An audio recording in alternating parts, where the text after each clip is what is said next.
Hello मेरे प्यारे बच्चों, स्वागत है आपका अपने YouTube चैनल पर। आशा करती हूँ आप सभी स्वस्थ मस्त और अपनी अपनी पढ़ाइयों में व्यस्त होंगे। सबसे पहले I am very sorry for delay, क्योंकि तबीयत बहुत ज़्यादा ख़राब थी इसलिए मैं वीडियो शूट नहीं कर पा रही थी। लेकिन आज मैं फिर से आ गई हूँ एक नए लेक्चर के साथ, और आज का हमारा लेक्चर होने वाला है अबाउट सेक्सुअल रिप्रोडक्शन।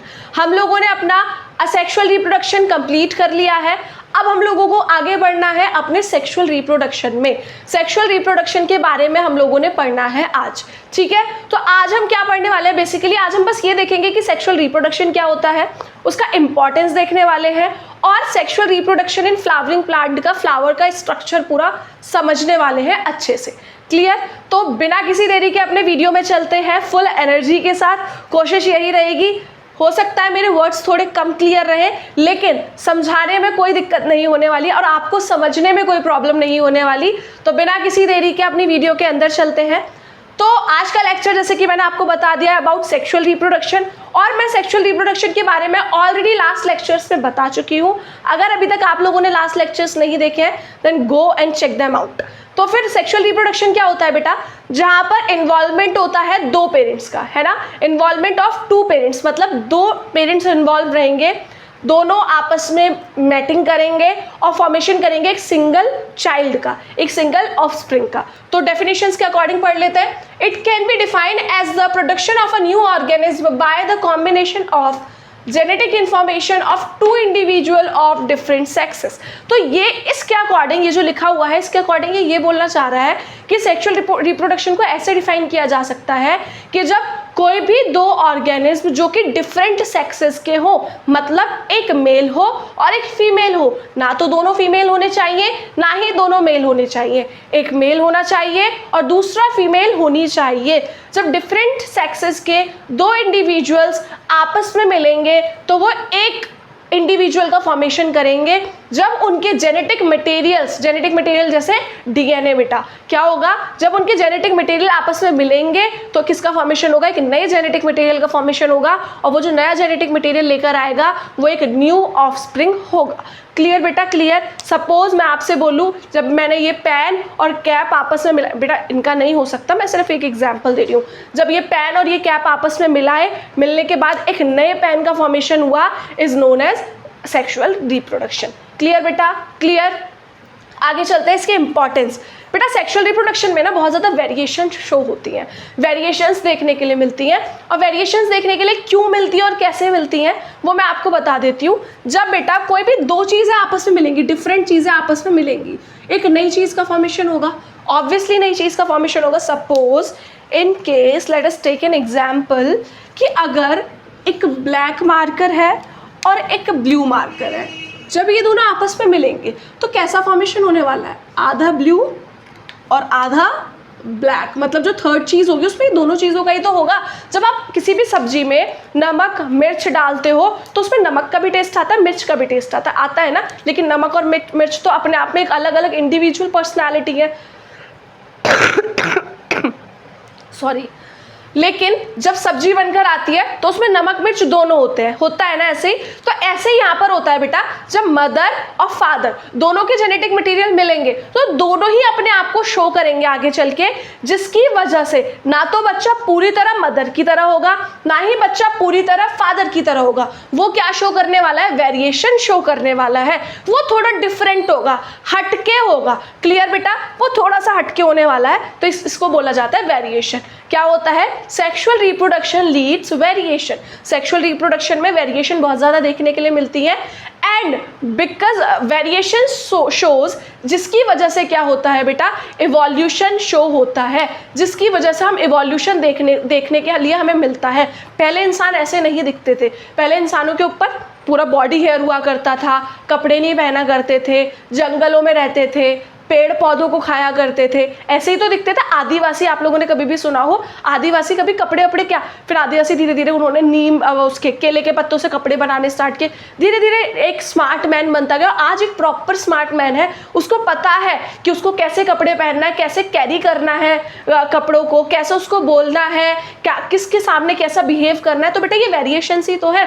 एक छोटा सा भी एग्जाम्पल ले लेते हैं, लाइक मेरा बर्थ 2002 में हुआ, तो क्या है वहाँ पर जब मैं पैदा हुई थी उस टाइम पे फ़ोन वगैरह नहीं था, ऐसा कुछ सीन नहीं था, और अगर फ़ोन आया भी होगा तो पता नहीं, मेरे टाइम पे तो मुझे जहाँ तक याद है नहीं था, मतलब था वो कीपैड होता था, स्क्रीन टच फ़ोन नहीं था मेरे फैमिली में, I am talking about my family only.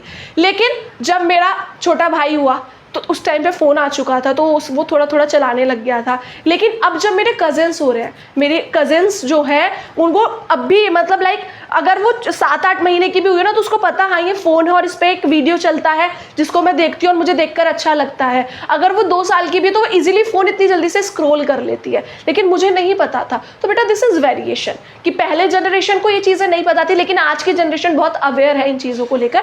तो बेटा दिस इज़ वेरिएशन, इन्हीं को वेरिएशन बोलते हैं। तो वेरिएशन किस चीज़ को लीड करती है? इवोल्यूशन को भी लीड करती है। इवोल्यूशन का मतलब चीज़ें इवॉल्व होती हैं, एडवांस होती हुई चली जाती हैं। क्लियर बेटा? वेरिएशन का इंपॉर्टेंस पता पड़ गया आपको। अब सेक्सुअल रिप्रोडक्शन में बच्चे कभी भी बेटा माँ बाप के क्लोन नहीं होंगे, आइडेंटिकल होंगे। शक्ल देख के लगेगा कि हाँ इसकी माँ ये हो सकती है, इसके पापा ये हो सकते हैं, लेकिन क्लोन नहीं, एकदम एग्जैक्ट कॉपी नहीं होने वाले बच्चे। वहाँ पर हमने सेक्सुअल रिप्रोडक्शन में क्या देखा था कि क्लोन थे, एग्जैक्ट कॉपी थी, है ना बेटा? यहाँ पर ऐसा नहीं होने वाला। क्लियर? आगे चलते हैं। फर्टिलाइजेशन। फर्टिलाइजेशन क्या होता है बेटा?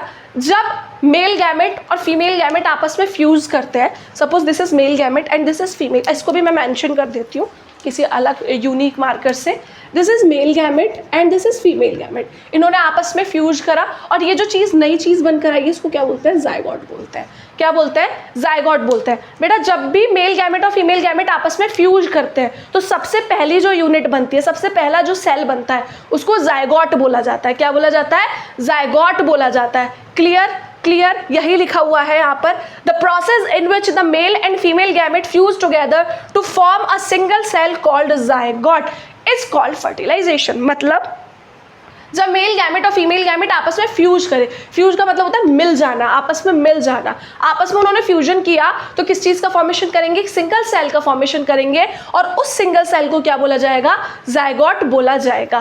क्लियर? इतना ही था बस, इसके अलावा और कुछ नहीं है। फर्टिलाइजेशन का मतलब कि आपस में दो चीज़ें मिल रही हैं और एक सिंगल चीज़ का फॉर्मेशन कर रही हैं, और वो दो चीज़ें क्या थी? एक मेल गैमेट था, एक फीमेल गैमेट था। मेल और फीमेल क्यों बोल रहे हैं? हमने पढ़ा ना कि डिफरेंट सेक्सेस होने चाहिए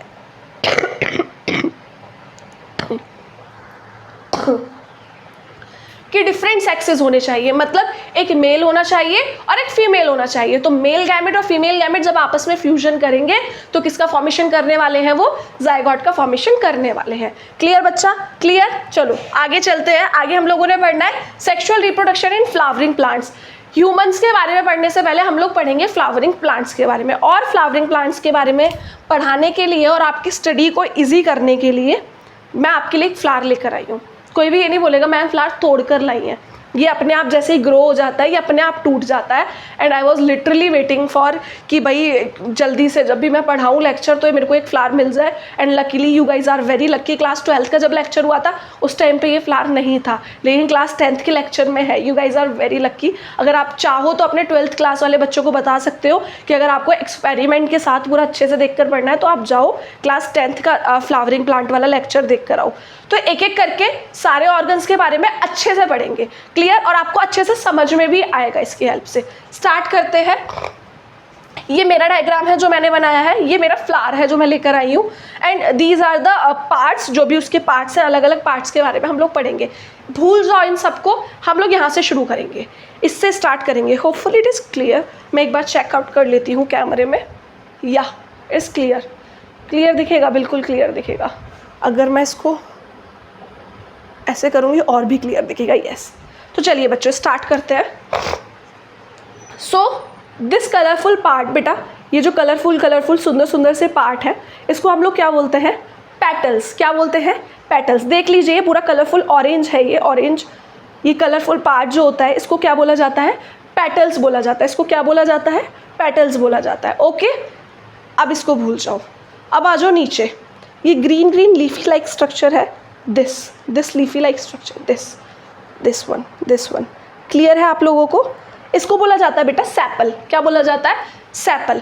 अब पहले इन दोनों के बारे में पढ़ लेते हैं। तो बेटा पेटल्स, ये काफ़ी सुंदर है दिखने में, काफ़ी अट्रैक्टिव है। तो बेटा जो सुंदर चीज़ें होती है वो क्या करती हैं? अपने आसपास के लोगों को अपनी तरफ अट्रैक्ट करती है। यही काम होता है। कोई भी चीज़ सुंदर, अगर आप कहीं भी जा रहे हो, अपने लिए कपड़े खरीदने जा रहे हो, जो सबसे सुंदर होगा वो आपको सबसे पहले दिखेगा, wow this is very beautiful, तभी तो खरीदते हो ना अपने लिए कपड़े।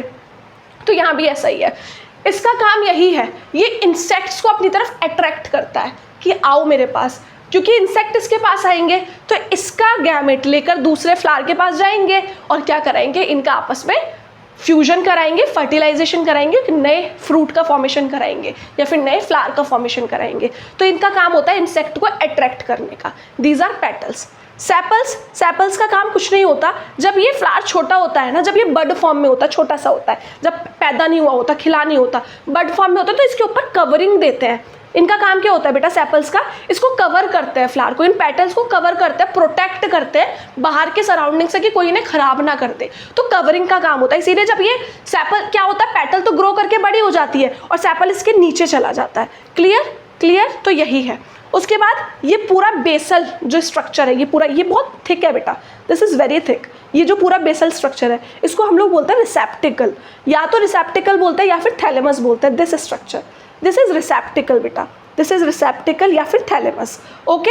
And this is stock, this is stock जिससे हम पकड़ते हैं फ्लावर को पकड़ने के लिए, holding, the holding part is called stock. और ये रिसेप्टिकल या फिर थैलेमस जो होता है बेटा, इसका काम है, ये बेसल पार्ट है जो कि पूरे फ्लावर को कैरी करके रखता है अपने ऊपर, उसके ऊपर ही तो बैठा हुआ है पूरा फ्लावर, जरा देखना, इसके ऊपर ही नहीं है सब चीज़, इसके ऊपर ही नहीं है सब चीज़, ये रहा पूरा थैलेमस, ये पूरा रिसेप्टिकल, इसी के ऊपर ही तो है सब कुछ। क्लियर। तो हम लोगों ने ये 4 चीज़ें पढ़ ली। हम लोगों ने क्या क्या पढ़ लिया बेटा, हम लोगों ने पेटल देख लिया, पेटल क्या था, कलरफुल पार्ट। हम लोगों ने सेपल देख लिया जो ग्रीन लीफी लाइक स्ट्रक्चर था नीचे के साइड। उसके बाद हम लोगों ने रिसेप्टिकल देख लिया, बेसल पार्ट, और उसके अलावा हम लोगों ने स्टॉक देख लिया विच इज होल्डिंग पार्ट, ये पकड़ने वाला पार्ट होता है, इसको स्टॉक बोलते हैं। अब इंपॉर्टेंट पार्ट पे आते हैं जो कि क्या होने वाले हैं हमारे रिप्रोडक्टिव पार्ट। रिप्रोडक्टिव मतलब जो कि रिप्रोडक्शन में हेल्पफुल करने वाले हैं, लाइक जिनका पूरा का पूरा रोल होने वाला है एक न्यू ऑर्गेनिज्म के फॉर्मेशन के लिए। तो सबसे पहले मेल के बारे में पढ़ेंगे, देन फीमेल के बारे में पढ़ेंगे। बेटा अब आप कुछ नहीं देखोगे, अब आप जस्ट देखोगे, इसको साइड में रख देती हूँ, अब आप देखोगे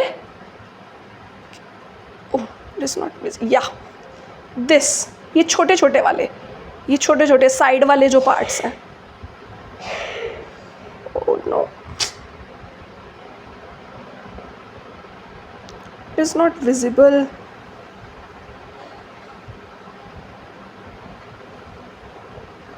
ये जो साइड वाले स्टॉक्स लाइक स्ट्रक्चर है, लाइक ये साइड में, ये देखिए जो साइड वाले स्ट्रक्चर है ना, these are male reproductive organs, ये मेल रिप्रोडक्टिव ऑर्गन है बेटा।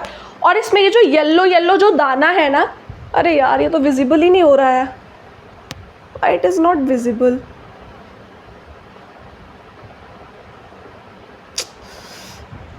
विजिबल नहीं हो रहा है बेटा, पता नहीं क्यों नहीं हो रहा है, मेरे कैमरे के साथ कोई प्रॉब्लम है, बट ठीक है, आप अपने हिबिस्कस अपने आसपास से देखना और इस चीज़ को थोड़ा ध्यान से देखना कि क्या है ना बेटा, साइड में लगे हुए हैं ये येलो स्ट्रक्चर जो है जिसको बोला जाता है बेटा एंथर।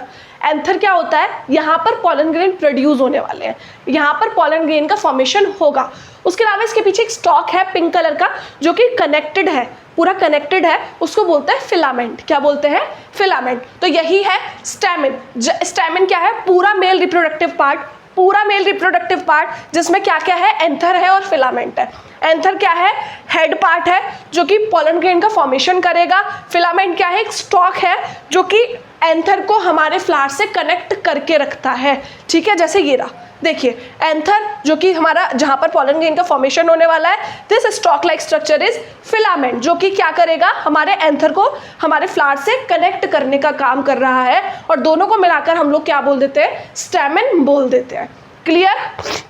तो male reproductive part is clear. अब आ जाता है फीमेल रिप्रोडक्टिव पार्ट पे। ये जो लंबा सा पार्ट है ना, ये पूरा लंबा सा part, this is female reproductive part. सबसे ऊपर इसके हेड पे ये जो 3 रानियां बैठी हुई हैं, इनको हम लोग क्या बोलेंगे, हेयर, स्टिग्मा। क्या बोलेंगे, स्टिग्मा। इनका जो हेड है, ये 3 रानियां बैठी हुई है ना ऊपर बेटा, इनको बोलेंगे स्टिग्मा। ये पतली सी कमर है, इसको बोलेंगे स्टाइल। ये पतली सी कमर है, इसको बोलेंगे स्टाइल। और इस फ्लावर के अंदर कहीं बैठी हुई है ओवरी। क्या बैठी हुई है, ओवरी। सबसे ऊपर हेड है स्टिग्मा, पतली सी कमर है स्टाइल, और नीचे कहीं पर है ovary, stigma style ovary. Stigma क्या है बेटा? ये रिसेप्टर है, यहाँ पर पॉलन ग्रेन्स आएंगे और बैठेंगे फॉर फर्टिलाइजेशन। स्टाइल क्या है? वो जगह है, वो रोड है जो कि पाथ प्रोवाइड करने वाला है हमारे पॉलन ग्रेन को कहाँ तक पहुँचने के लिए? ओवरी तक पहुँचने के लिए। यहीं तो फर्टिलाइजेशन होने वाला है, तो ये पूरा पाथ है, ठीक है। And the last is ovary, जो कि हमारा फीमेल गैमेट होने वाला है, जिसके अंदर ओव्यूल है जो कि हमारा फीमेल गैमेट है। तो पॉलन क्या है यहाँ पर? मेल गैमेट, और ओव्यूल क्या है यहाँ पर? Female gamete. क्लियर बेटा? क्लियर? Everything is shorted. कोशिश करिए इजी तरीके से समझाने की। तबीयत थोड़ी खराब है, हो सकता है एनर्जी थोड़ी लो हो, पर कोशिश पूरी रही है समझाने की। तो स्टार्ट फिर से देख लेते हैं। पेटल जो हम लोगों ने कलरफुल पार्ट देखा, सेपल जो हम लोगों ने ग्रीन लीफी पार्ट देखा, उसके अलावा रिसेप्टिकल जो हम लोगों ने बेसल पार्ट देखा, उसके अलावा स्टॉक जो स्टिक पूरी डंडी थी जिससे हम पकड़ते हैं फ्लावर को, उसके अलावा स्टैमिन, स्टैमिन के अंदर हम लोगों ने दो पार्ट देखे, anther and filament. Anther head होता है